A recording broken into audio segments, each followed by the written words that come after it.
ஓம் சக்தி. சக்தியில் அனைவருக்கும் என்னுடைய அன்பான வணக்கம். சக்தியிலே இந்த இன்னல் தீர்க்கும் இருமுடி இதில் இந்த சக்தி மாலை வந்துங்க எப்பேற்பட்ட விஷயம் தெரியுங்களா? சக்தியில் அவனுடைய சக்தியை வந்துங்க யாராலையும் வர்ணிக்கவே முடியாது, வார்த்தையால் எடுத்து சொல்லவெல்லாம் முடியாதுங்க. அனுபவிச்சாதான் தெரியும் சக்தியில். எப்படின்னு கேளுங்க. எங்கள் பகுதியைச் சேர்ந்த ஒரு பக்தர், அந்த அம்மா வந்துங்க அருக்காணின்னு பேருங்க அவங்க பேர். அவங்க புதுசாக ஒரு வீடு கட்டினாங்க.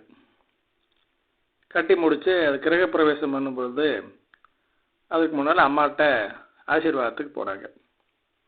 அம்மா சொன்னாங்க, நீ வேள்வியை ஆரம்பிக்கிறதுக்கு முன்னால் இந்த சக்தி மாலை, உன்னுடைய சக்தி மாலை எடுத்து, ஒரு வழக்கமாக போட்டு வருது இல்லைங்களா வருஷம் வருஷம் இருமுடி, அந்த சக்தி மாலை எடுத்து உன்னுடைய அந்த புது வீட்டின் தலைவாசலில் நிலவு மேலே ஒரு ஆணி அடித்து அதில் தொங்குட்டுரு. சக்தி மாலை தொங்குட்டு போட்டு அப்புறம் நீ வேலியை ஆரம்பித்து செய் அப்படின்னு சொல்லி அம்மா சொன்னாங்க. அப்புறம் அதே மாதிரி இந்த அம்மா முறைப்படி வேலையை செஞ்சுதுங்க. கிரகப்பிரவேசம் பண்ணிச்சுங்க.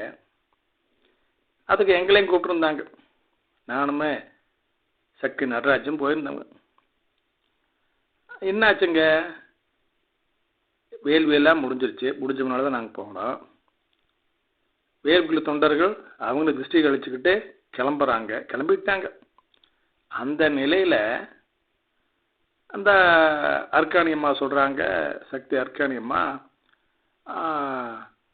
தம்பி நான் அம்மா சக்தி மாலை வேள்வி ஆரம்பிக்கிறதுக்கு முன்னாலேயே நிலவலை மாட சொல்லி சொன்னாங்கல்ல, நான் மறந்துட்டேன் அப்படிங்கிறாங்க. எப்படி பாருங்க, விதியாகப்பட்டது வெளியுது இல்லைங்களா அப்படின்னு சொல்கிறாங்க. நீ என்ன பண்ண முடியும், மறந்தாச்சு, வேள்வியே முடிஞ்சாச்சு, திருஷ்டி எல்லாம் முடிஞ்சுது. சரி பரவாயில்ல, அதை கொண்டு வாங்க.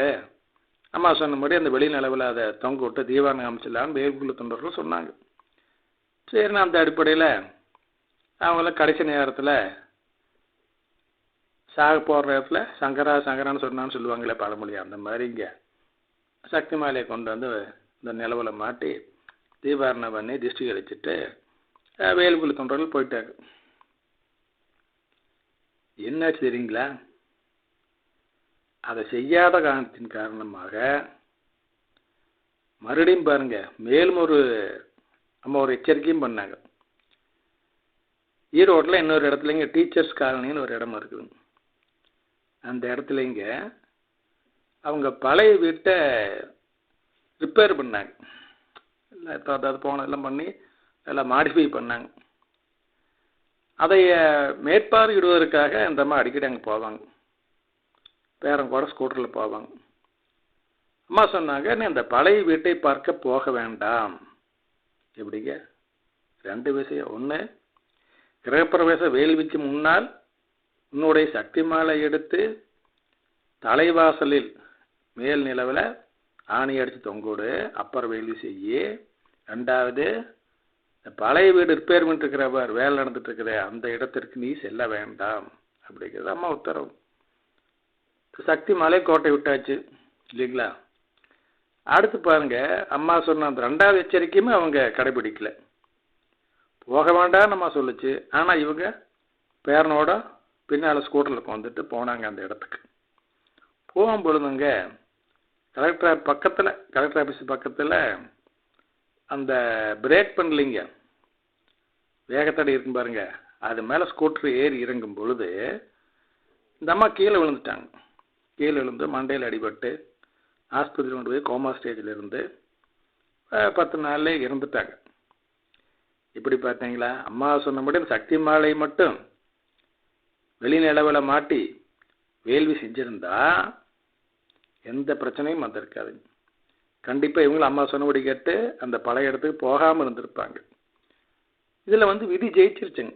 காரணம், குரு பகவான் பேச்சை நம்ம கேட்க முடியல. மறதி ஏதோ ஒன்று வச்சுங்க எப்படியோ தட்டி கழிச்சிருச்சு, அவங்க அந்த மாதிரி அகால மரணம் அடைந்தார்கள். அதனால சக்திகளை, இந்த சக்தி மாலை சாதாரணமாக நினைக்காதீங்க. அதை நீங்கள் உங்கள் உயிருக்கு மேலாக மதிக்க வேண்டும். மாலை அந்து போச்சு, பழசாகி போச்சு, அதனால் என்ன, பின்னூசி போட்டு ஜாயின் பண்ணிக்க, இல்லைன்னா அது இந்த பாசி பண்ணுற தொழிலாளர்கள் இருக்கிறாங்க இல்லைங்களா, அவங்ககிட்ட கொடுத்து இல்லை கனமான கம்பியாக போட்டு நீங்கள் அதே பாசியில் மாலை பண்ணி வச்சுக்கோங்க, ஒன்றும் தவறு இல்லையே. 9 ஆண்டுகள் அது வரணும் இல்லைங்களா சக்திகளே. அதனால் அதை ஜாக்கிரதை நம்ம பயன்படுத்திக்க வேண்டும் சக்திகளே. ஓம் சக்தி.